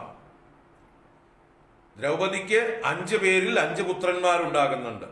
യുധിഷ്ഠിരനിൽ, ഭീമസേനനിൽ, അർജുനനിൽ, നകുലനിൽ, സഹദേവനിൽ 5 പേരിൽ നിന്ന് പഞ്ചപാണ്ഡവന്മാരെ പോലെ തന്നെ തേജസ്വികളായിട്ടുള്ള 5 കുമാരന്മാരുണ്ടാവുന്നുണ്ട്. വളരെ ചെറുപ്പമാണ് അവരൊക്കെ ഈ യുദ്ധത്തില്. 15-16 വയസ്സ് പ്രായത്തിന്റെ അടുത്തുള്ളൂ ഇവർക്കൊക്കെ. പക്ഷെ നല്ല വീരന്മാരാണ്, ശക്തന്മാരാണ്. അവരുടെ പേരുകള്, യുധിഷ്ഠിരന്റെ പുത്രന്റെ പേര് പ്രതിവിന്ധ്യൻ എന്നാണ്.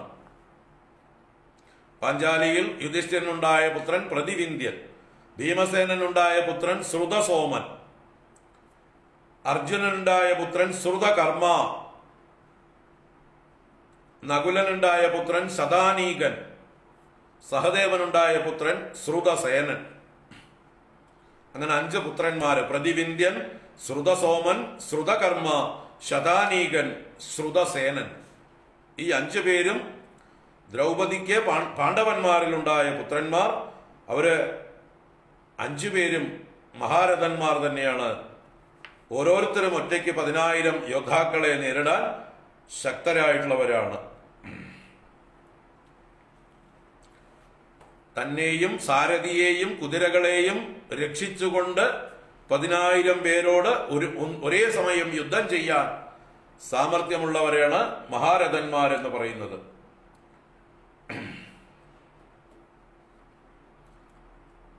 ഏകോ ദശസഹസ്രാണി യോധയേത് യസ്തു ധന്വിനാം ശസ്ത്രശാസ്ത്ര പ്രവീണശ്ച മഹാരഥ ഇതി സ്മൃതഃ. മഹാരഥൻ എന്ന് പറയുന്നവര് ഇവരാണ്. ഒറ്റയ്ക്ക് തന്നെ 10,000 യോദ്ധാക്കളെ, അതും വില്ലാളി വീരന്മാരെ 10,000 പേരെ നേരിടാൻ ശക്തനായിട്ടുള്ള ശസ്ത്രശാസ്ത്ര പ്രവീണനായിട്ടുള്ള ആളാണ് മഹാരഥൻ എന്ന് പറയുന്നത്. അതിനെക്കുറിച്ച് പിന്നെയും പറയുന്നുണ്ട്. ആത്മാനം സാരഥിം ച അശ്വാൻ രക്ഷൻ അക്ഷതമായുധൈഹി യോ യുദ്ധ്യതി അയുതൈർവീരൈഹി സ മഹാരഥ ഉച്യതേ.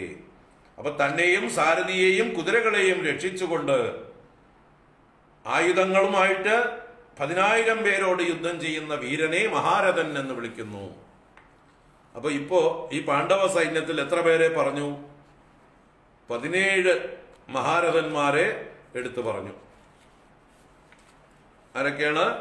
യുയുധാനഃ, വിരാടഃ, ദ്രുപദഃ, ദൃഷ്ടകേതു, ചേകിതാനൻ, കാശിരാജാവ്, പുരുജിത്ത്, കുന്തിഭോജൻ, ശൈബ്യൻ 9. യുധാമന്യു, വിക്രാന്തൻ, യുധാമന്യു ഉത്തമൗജസ് 11. സൗഭദ്രൻ 12. ദ്രൗപദേയന്മാർ 5 പേര്. 12 5 17 പേരെ പറഞ്ഞിട്ട് സർവേ ഏവ മഹാരഥാഹ, ഇവരൊക്കെ മഹാരഥന്മാരാകുന്നു എന്ന് പറഞ്ഞു. ഇവരുടെ പുറമെയാണ് ആരൊക്കെ? പഞ്ചപാണ്ഡവന്മാരും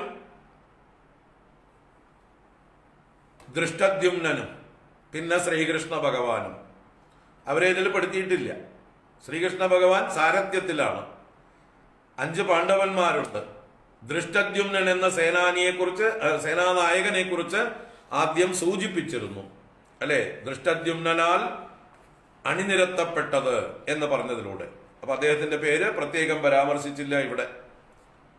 അപ്പൊ 5 1 6 17 23 പേര് പ്രശസ്തരായിട്ടുള്ള പ്രഗത്ഭരായിട്ടുള്ള മഹാരഥന്മാര്. അതിനും പുറമെയാണ് വേറെ പലരും ഇവരെ സഹായിക്കാൻ വന്നു ചേർന്നിട്ടുള്ളത്. ഗഡോൽക്കജനെയൊക്കെ പോലെയുള്ള ആൾക്കാര്, ഭീമസേനന്റെ പുത്രനായിട്ടുള്ള ഗഡോൽക്കജൻ മുതലായിട്ടുള്ളവരൊക്കെ അതിശക്തന്മാരാണ്. അവരൊക്കെ പിന്നീട് വന്നു ചേരുന്നവരാണ്. യുദ്ധ ആരംഭ സമയത്ത് ഉണ്ടാവുന്നില്ല. അപ്പൊ ഇത് പറഞ്ഞിട്ട് ഇനി നമ്മുടെ പക്ഷത്തുള്ള ആളുകളെ കുറിച്ച് അങ്ങ് നല്ലോണം ഓർമ്മ വെച്ചോളൂ കേട്ടോ, ആരൊക്കെയാണ് നമ്മുടെ പക്ഷത്ത് എന്ന്. അതാണ് അടുത്ത ശ്ലോകം. അസ്മാകം തു വിശിഷ്ടായേ താൻ നിബോധ ദ്വിജോത്തമ നായകാ മമ സൈന്യസ്യ സംജ്ഞാർത്ഥം താൻ ബ്രവീമി തേ. അസ്മാകം തു വിശിഷ്ടായേ താൻ നിബോധ ദ്വിജോത്തമ നായകാ മമ സൈന്യസ്യ സംജ്ഞാർത്ഥം താൻ ബ്രവീമി തേ. ഇവിടെ ദ്വിജോത്തമ എന്നാണ് ദ്രോണനെ സംബോധന ചെയ്യുന്നത്. ഒരു പരിഹസിച്ചിട്ടാണോ എന്ന് സംശയം. ഈ ബ്രാഹ്മണർക്ക് ഇവിടെ എന്താ കാര്യം എന്നുള്ള മട്ടില് ഇവിടെ വാസ്തവത്തിൽ അദ്ദേഹം നല്ല ക്ഷത്രിയ സ്വഭാവത്തിൽ ശൗര്യത്തോടുകൂടി തന്നെയാണ് യുദ്ധത്തിന് വന്നിരിക്കുന്നത്. ദ്രോണാചാര്യര് അദ്ദേഹത്തെ ഇവിടെ ദ്വിജോത്തമ എന്ന് സംബോധന ചെയ്യേണ്ട ഒരു കാര്യമില്ല. എങ്കിലും അങ്ങനെ വിളിക്കണോ, അത് സന്തോഷിപ്പിക്കാനാണോ അതോ പരിഹസിക്കാനാണോ എന്ന് വ്യാസനെ അറിയുള്ളൂ. അസ്മാകം തു വിശിഷ്ടായേ. അസ്മാകം എന്ന് പറഞ്ഞാൽ നമ്മുടെ കൂട്ടത്തിലുള്ളവരിൽ, ഏ വിശിഷ്ടാഹ, ആരാണോ വിശിഷ്ടരായിട്ടുള്ളവർ, പ്രത്യേകമായി നമ്മൾ മനസ്സിലിരുത്തേണ്ടവർ, നമ്മുടെ കൂട്ടത്തിലുള്ള പ്രഗത്ഭരായിട്ടുള്ള ആളുകൾ, താൻ നിബോധ, അവരെ ബോധിച്ചാലും എന്നാ പറയണത്. അപ്പോൾ മറ്റവരെ പശ്യ എന്ന് പറഞ്ഞു, മുമ്പിൽ നിൽക്കുന്നവരെ കാണൂ എന്നാണ് പശ്യ എന്ന് പറഞ്ഞാല്.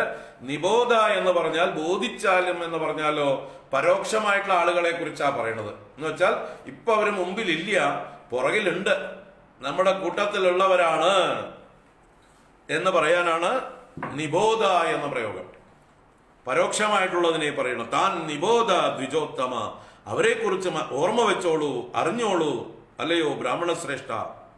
നായക മമ സൈന്യസ്യ, ഇവിടെ ഇത്തിരി മമത കൂടി വരണു. മമ സൈന്യസ്യ നായകാഹ, എന്റെ സൈന്യത്തിന്റെ നായകന്മാർ.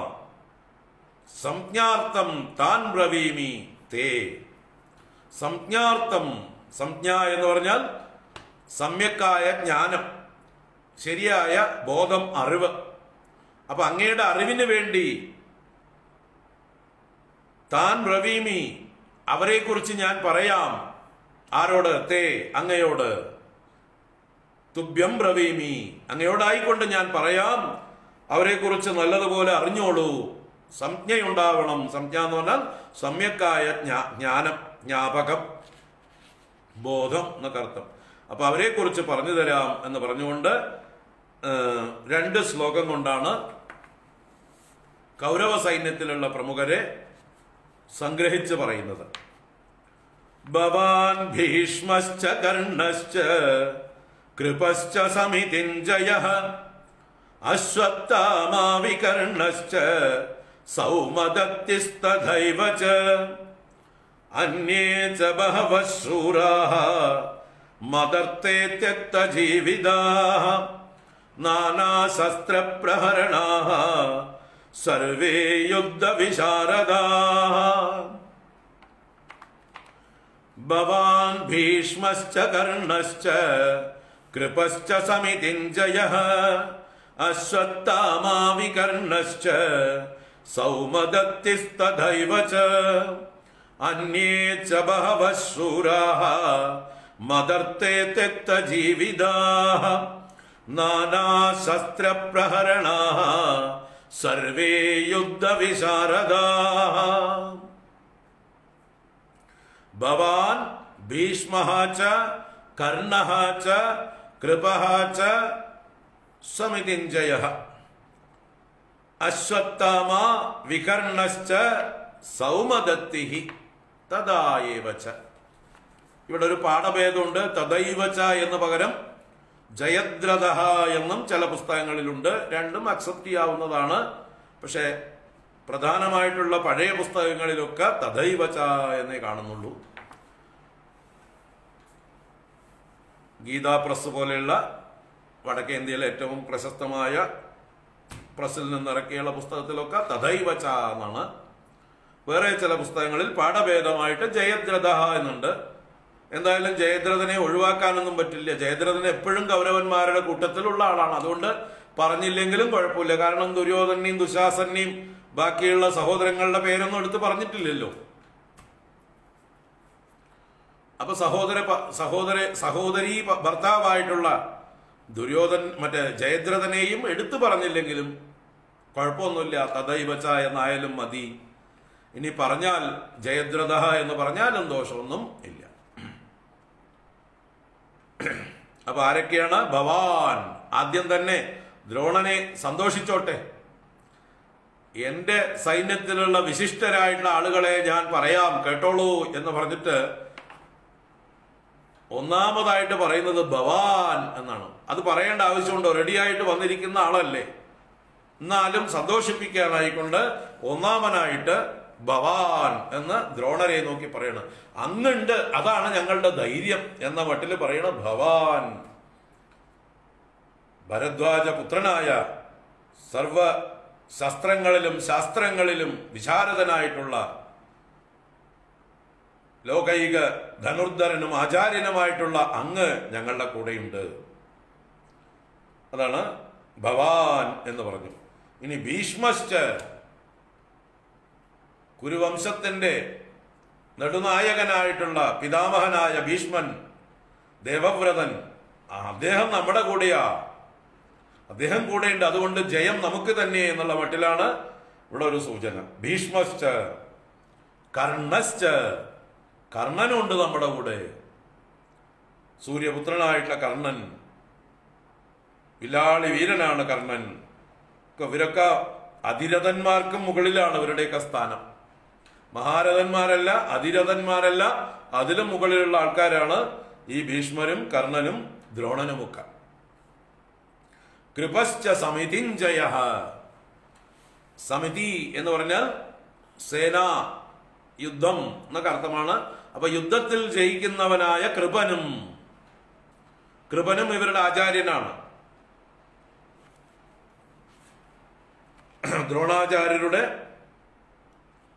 ഭാര്യയുടെ സഹോദരനാണ് ഈ കൃപാചാര്യർ. ശരദ്വാൻ എന്ന് പറഞ്ഞ മഹർഷിയുടെ പുത്രനുമാണ്. ശരദ്വാൻ എന്ന മഹർഷിയുടെ പുത്രനാണ് കൃപാചാര്യർ. ഈ പാണ്ഡവന്മാരുടെയും കൗരവന്മാരുടെയും ആദ്യത്തെ ഗുരുവാണ്, ഇവരുടെ കുലഗുരുവാണ്. അതിനുശേഷമാണ് പിന്നെ കുറച്ചുകൂടി ഹയർ എഡ്യൂക്കേഷന് വേണ്ടിയിട്ട് ദ്രോണാചാര്യരെ നിയോഗിച്ചത്. അപ്പോൾ കൃപാചാര്യർ അദ്ദേഹം നമ്മുടെ കൂടെയാണ്. അശ്വത്ഥാമ, ദ്രോണപുത്രനായിട്ടുള്ള അശ്വത്ഥാമ അതിരഥനാണ്, മഹാശക്തനായിട്ടുള്ള അശ്വത്ഥാമ നമ്മുടെ കൂടെയുണ്ട്. അങ്ങയുടെ പുത്രൻ അശ്വത്ഥാമ നമ്മുടെ കൂടെയാണ് എന്നും കൂടി. വികർണശ്ച, വികർണൻ കൗരവന്മാരുടെ സഹോദരനാണ്. 100 പേരിൽ ഒരാളാണ് വികർണൻ. ആ വികർണനെ മാത്രം എന്താ എടുത്തു പറയണത് എന്ന് വെച്ചാൽ ബാക്കിയും മഹാരഥന്മാര് കൗരവന്മാരുടെ ഇടയിൽ 11 പേരുണ്ട്. ദുര്യോധനും ദുശാസനും അടക്കം 100 പേരിൽ 11 പേര് മഹാരഥന്മാരാണ്. അതിൽ വികർണനെ മാത്രം എടുത്തു പറയാനുള്ള കാരണം വികർണൻ ചിലപ്പോൾ പക്ഷം മാറിപ്പോകാൻ ചാൻസ് ഉണ്ടായിരുന്നു. പോയിട്ടില്ല, നമ്മുടെ കൂടെ തന്നെ ഉണ്ട് എന്ന് പറയാനാണ്. കാരണം ഈ വികർണൻ നല്ല ധർമ്മബോധമുള്ള ആളാണ്. ഈ കൗരവന്മാരുടെ ഇടയിൽ ഒരു മാന്യനേ ഉള്ളൂ, ഒരു മര്യാദക്കാരനേ ഉള്ളൂ. അതാണ് വികർണൻ. ഈ പല സഭയിലും ഇവര് കുരുത്തക്കേട് കാണിക്കുമ്പോൾ അതിനെതിര് പറഞ്ഞിട്ടുള്ള ഒരേ ഒരു കൗരവ സഹോദരൻ വികർണനാണ്. ദ്രൗപദി വസ്ത്രാക്ഷേപ സമയത്ത് എല്ലാവരും ഭീഷ്മ ദ്രോണാദികളും ദൃഷ്ടദ്യുമ്നനും ധൃതരാഷ്ട്രനും എല്ലാവരും ഒതുങ്ങിയിരിക്കുമ്പോഴും താൻ പറഞ്ഞാൽ ജ്യേഷ്ഠന്മാര് കേൾക്കാനൊന്നും പോകുന്നില്ല എങ്കിലും ആ സഭയിൽ നല്ലോണം ഉയർന്നു കേട്ട ഒരു ശബ്ദം വികർണന്റെയാണ്. ദുര്യോധനനും ദുശാസനും എതിരായിട്ട് ഒരു അനുജൻ നല്ല ഉച്ചത്തില് അവരെ ശാസിച്ചുകൊണ്ട് അവരെ നിന്ദിച്ചുകൊണ്ട് സംസാരിച്ചതായിട്ടുള്ളൊരു സന്ദർഭം. അപ്പൊ വികർണൻ ധർമ്മബോധമുള്ള ആളാണ്. അദ്ദേഹം പാണ്ഡവപക്ഷത്ത് പോകേണ്ട ആളാണ്. എന്തോ നമ്മുടെ കൂടെ തന്നെ ഉണ്ട് എന്ന് സൂചിപ്പിക്കാനാണ് വികർണന്റെ പേര് മാത്രം എടുത്തു പറയുന്നത്. അല്ലെങ്കിൽ മറ്റു പലരും ഉണ്ടല്ലോ, ദുശാസനാദികള് 11 മഹാരഥന്മാരാണ് ഈ 100 പേരില്. അവരുടെ പേരൊന്നും പറഞ്ഞില്ല. അശ്വത്ഥാമാ വികർണശ്ച സൗമദത്തിസ്തദൈവ ച, അല്ലെങ്കിൽ സൗമദത്തിർ ജയദ്രഥഃ. സോമദത്തന്റെ പുത്രൻ സൗമദത്തി, ഭൂരിശ്രവസ് എന്നും അദ്ദേഹത്തിന് പേരുണ്ട്. ഈ കുരുവംശത്തിൽ തന്നെ ഉള്ള ഒരു ഉപവംശമാണത്. കുരുവംശത്തിന്റെ ഒരു അവാന്തര വംശമാണ് സോമദത്തന്റെ വംശം. ആ സോമദത്തന്റെ പുത്രൻ സൗമദത്തി, അദ്ദേഹത്തിന് ഭൂരിശ്രവസ് എന്നും കൂടി പേര്. ആ ഭൂരിശ്രവസും നമ്മുടെ കൂടെയുണ്ട്. അതുപോലെ ജയദ്രഥനും നമ്മുടെ കൂടെയുണ്ട്. ജയദ്രഥൻ സിന്ധു രാജാവാണ്, ദുശ്ശളയുടെ ഭർത്താവാണ്. ജയദ്രഥനെ അങ്ങനെ ആർക്കും കൊല്ലാൻ പറ്റില്ല പെട്ടെന്നൊന്നും. കാരണം ജയദ്രഥന്റെ അച്ഛൻ ഒരു ശാപം ചെയ്തിട്ടുണ്ട്. ഒരു ശാപം എന്ന് പറഞ്ഞാൽ ജയദ്രഥനെ പ്രൊട്ടക്ട് ചെയ്യാനായിക്കൊണ്ട്. ജയദ്രഥനെ ആര് കൊന്ന് ജയദ്രഥന്റെ ശിരസ് ഭൂമിയിൽ പതിപ്പിക്കുന്നുവോ അവന്റെ തലയും പൊട്ടിപ്പോകും എന്നൊരു അനുഗ്രഹം ജയദ്രഥനുണ്ട്. അത് ജയദ്രഥന്റെ അച്ഛൻ ചെയ്തിട്ടുള്ളതാണ്. അദ്ദേഹം ഒരു തപസ്വിയാണ്. അദ്ദേഹം സമുദ്രതീരത്ത് തപസ് ചെയ്തുകൊണ്ടിരിക്കുന്ന ആളാണ്. അപ്പോ അർജുനൻ ഈ ജയദ്രഥനെ കൊല്ലുമ്പോ ഒരു സംഭവം നടക്കുന്നുണ്ട്. ജയദ്രഥന്റെ ശിരസ് അർജുനൻ അതേ അസ്ത്രം കൊണ്ട് നേരെ കൊണ്ടുപോയിടുന്നത് ഈ തപസ് ചെയ്യുന്ന അച്ഛന്റെ മടിയിലാണ്. അദ്ദേഹം തപസ്സിൽ നിന്ന് കണ്ണുമൂടി ഇരുന്നിരുന്ന ആള് പെട്ടെന്ന് തന്റെ മടിയിൽ എന്തോ വന്ന് വീണപ്പോ ചാടി എഴുന്നേറ്റു. അദ്ദേഹത്തിന്റെ കയ്യിൽ നിന്നാണ് ഈ ശിരസ് താഴെ വീണത്, ഭൂമിയിൽ പതിച്ചത്. അതുകൊണ്ട് അദ്ദേഹത്തിന്റെ തല പൊട്ടി, അദ്ദേഹം മരിച്ചു. അച്ഛന്റെയും മകന്റെയും പണി ഒന്നിച്ചു കഴിഞ്ഞു എന്ന് പറയാം. അങ്ങനെ ഒരു കഥ ഈ ജയദ്രഥന്റെ മരണത്തോട് ബന്ധപ്പെട്ടിട്ടുണ്ട്. അപ്പൊ അങ്ങനെ ഒരു ശാപം ഉള്ളതായിട്ടുള്ള അല്ലെങ്കിൽ ഒരു വരം ഉള്ളതായിട്ടുള്ള ആളാണ് ജയദ്രഥൻ. അതുകൊണ്ട് ആരും ധൈര്യപ്പെടില്ല ജയദ്രഥനെ കൊല്ലാനായിക്കൊണ്ട്. അയാളുടെ തല ഭൂമിയിൽ വീഴ്ത്തിയിട്ടാൽ അവന്റെ തല പൊട്ടിത്തെറിച്ച് മരിക്കും. അപ്പൊ ഇതൊക്കെ ഭഗവാൻ അർജുനന് പറഞ്ഞു കൊടുത്തിട്ടാണ് ഇങ്ങനെയൊക്കെ ചെയ്യിക്കുന്നത്. ഭഗവാൻ കൂടെ ഇല്ലായിരുന്നെങ്കിൽ അറിയാമായിരുന്നു. ജയദ്രഥന്റെ ശിരസ് ജയദ്രഥന്റെ അച്ഛന്റെ മടിയിൽ തന്നെ കൊണ്ടുപോയിടുന്ന കഥ. അപ്പൊ അങ്ങനെ അശ്വത്ഥാമാ വികർണശ്ച സൗമദത്തിർജയദ്രഥഃ അന്യേ ച ബഹവഃ ശൂരാഃ മദർത്തേ ത്യക്തജീവിതാഃ. ഇനിയും അന്യേ ബഹവഃ ശൂരാഃ, വളരെയധികം ശൂരന്മാർ നമ്മുടെ കൂടെയുണ്ട്. മദർത്തേ ത്യക്തജീവിതാഃ, എനിക്ക് വേണ്ടി ജീവിതത്തെ ഉപേക്ഷിച്ചു വന്നവർ, പ്രാണൻ വെടിയാൻ തയ്യാറായി വന്നിരിക്കുന്നവർ എന്നുള്ള അർത്ഥത്തിലാണ് ഇവിടെ ദുര്യോധനൻ പറയുന്നതെങ്കിലും അദ്ദേഹത്തിന്റെ വാക്കുകൾ എന്താ പറയാ, അറം പറ്റി എന്ന് പറയാം. കരിനാക്കായി പോയി എന്ന് പറയില്ല നമ്മള്. എനിക്ക് വേണ്ടി ജീവിതത്തെ ഉപേക്ഷിച്ചവർ, പ്രാണനെ വെടിഞ്ഞു വന്നിരിക്കുന്നവർ എന്ന് വെച്ചാൽ എനിക്ക് വേണ്ടി മരിക്കാൻ പോലും തയ്യാറായി വന്നവർ എന്നാണ് അദ്ദേഹം ഉദ്ദേശിച്ചത്. പക്ഷെ ഇപ്പൊ അദ്ദേഹത്തിന് വേണ്ടി മരിക്കുകയാണ് ഇവരൊക്കെ. അദ്ദേഹം പറഞ്ഞത് സത്യമാവാണ്. എനിക്ക് വേണ്ടി മരണം വരിച്ചവർ എന്നായി തീർന്നു. നാനാ ശസ്ത്രപ്രഹരണാഹ, വിവിധങ്ങളായ ആയുധങ്ങളെ പ്രഹരിക്കുന്നവരാണവര്. സർവേ യുദ്ധവിശാരദാഹ, എല്ലാവരും തന്നെ യുദ്ധത്തിൽ വിശാരദന്മാരാകുന്നു, ഗംഭീരന്മാരാകുന്നു ഈ കൂട്ടരും. അപ്പൊ ഇവിടെ ആകെ കൂടി 8 പേരെ പറഞ്ഞുള്ളൂ, അവിടെ 17 പേരെ പറഞ്ഞു. ഈ പക്ഷത്തില് ദ്രോണർ, ഭീഷ്മർ, കർണൻ, കൃപൻ, അശ്വത്ഥാമ, വികർണൻ, സോമദത്തൻ, സൗമദത്തി, ജയദ്രഥനും കൂടി കൂട്ടിയാൽ 8 പേര് ഇവിടെ. ബാക്കി അന്യേച്ച ബഹവഹ ശൂരാഹ എന്ന് കൂട്ടമായിട്ട് പറഞ്ഞു. അറിയാതെ വായിൽ നിന്ന് വന്നുപോയി. മദർത്തെ തെക്തജീവിതാഹ, എനിക്ക് വേണ്ടി പ്രാണനെ ത്യജിച്ചവർ, ജീവിതം വെടിഞ്ഞവർ എന്നൊക്കെ പറഞ്ഞു. ഇവരൊക്കെ ആയുധം പ്രഹരിക്കുന്നവരിൽ പ്രഗത്ഭന്മാരാണ്, യുദ്ധവിശാരദന്മാരാണ്. നാളെ തുടരാം ബാക്കി. ദുര്യോധനന്റെ എന്താ പറയുക, ആചാര്യനോടുള്ളതായിട്ടുള്ള പുലമ്പലുകൾ തുറന്നുകൊണ്ടിരിക്കുന്നുണ്ട്. നമുക്ക് നാളെ കാണാം. നാളെ വെള്ളിയാഴ്ച അല്ലേ?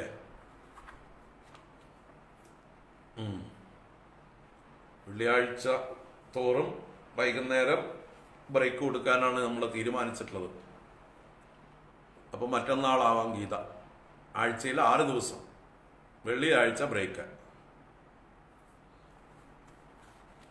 എല്ലാവരും ശ്രദ്ധിക്കുക. വെള്ളിയാഴ്ച തോറും ബ്രേക്കാണ്. എല്ലാവർക്കും ദേവി മാഹാത്മ്യം പാരായണം ചെയ്യാനുള്ള ദിവസമാണ്. രാവിലത്തെ ക്ലാസ് മുടക്കുന്നില്ല, വൈകുന്നേരം ഗീതാ ക്ലാസ് ഉണ്ടാവില്ല. അപ്പൊ ആഴ്ചയിൽ 6 ക്ലാസ്സാണ്, ശനി മുതൽ വ്യാഴം വരെ. ഹരി ഓം. എല്ലാവരും ഓർമ്മ വയ്ക്കുക. നാളെ തിരയണ്ട, കാത്തിരിക്കേണ്ട, വേറെ പണികൾ നോക്കിക്കോളൂ. നാളെ ക്ലാസ്സില്ല, മറ്റന്നാളേ ഉള്ളൂ. ഓം കായേന വാചാ മനസേന്ദ്രിയൈർവാ ബുദ്ധ്യാത്മനാ വാ പ്രകൃതേ സ്വഭാവാത് കരോമി യദ്യത് സകലം പരസ്മൈ നാരായണായേതി സമർപ്പയാമി. ഓം ശാന്തി ശാന്തി ശാന്തി. ഹരി ഓം. ശ്രീ ഗുരുഭ്യോ നമഃ. ഹരി ഓം. ഹരി ഓം. എല്ലാവർക്കും ശുഭരാത്രി, സുഖനിദ്ര. നാളെ രാവിലത്തെ 2 ക്ലാസ്സും ഉണ്ടായിരിക്കും.